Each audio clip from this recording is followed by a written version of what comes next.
ഇന്ത്യയുടെ 76ാമത് റിപ്പബ്ലിക് ദിനാഘോഷം വൈക്കം നഗരസഭയുടെ ആഭിമുഖ്യത്തിൽ വിപുലമായി ആചരിച്ചു. രാവിലെ നഗരസഭാ ഓഫീസിന് മുന്നിൽ ദേശീയ പതാക ഉയർത്തി.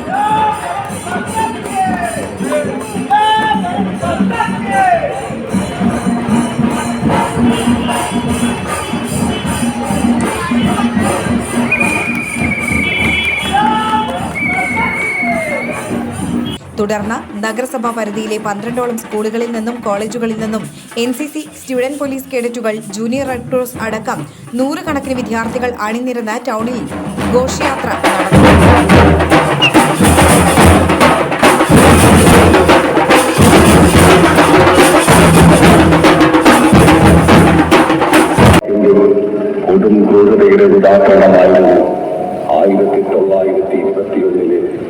മലബാർ ലഹളയ്ക്ക് ശേഷം നടന്ന വാഹന ട്രാജഡി മനുഷ്യ മനസാക്ഷിയെ മരവിപ്പിച്ച ആ ദാരുണ സംഭവത്തിൽ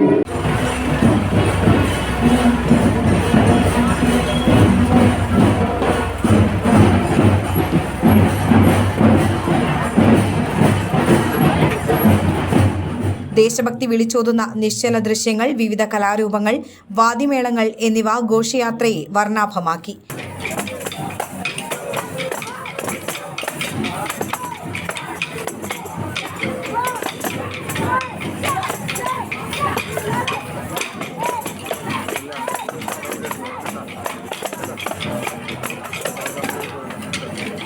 തുടർന്ന് നഗരസഭാ വൈസ് ചെയർമാൻ PT സുഭാഷിന്റെ അധ്യക്ഷതയിൽ നടന്ന ചടങ്ങിൽ നഗരസഭാ ചെയർപേഴ്സൺ പ്രീത രാജേഷ് റിപ്പബ്ലിക് ദിന സന്ദേശം നൽകി.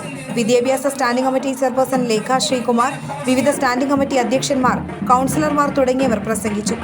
മത്സര രീതിയിൽ ഘോഷയാത്രയിൽ പങ്കെടുത്ത സ്കൂളുകൾക്ക് ചടങ്ങിൽ ട്രോഫികൾ വിതരണം ചെയ്തു.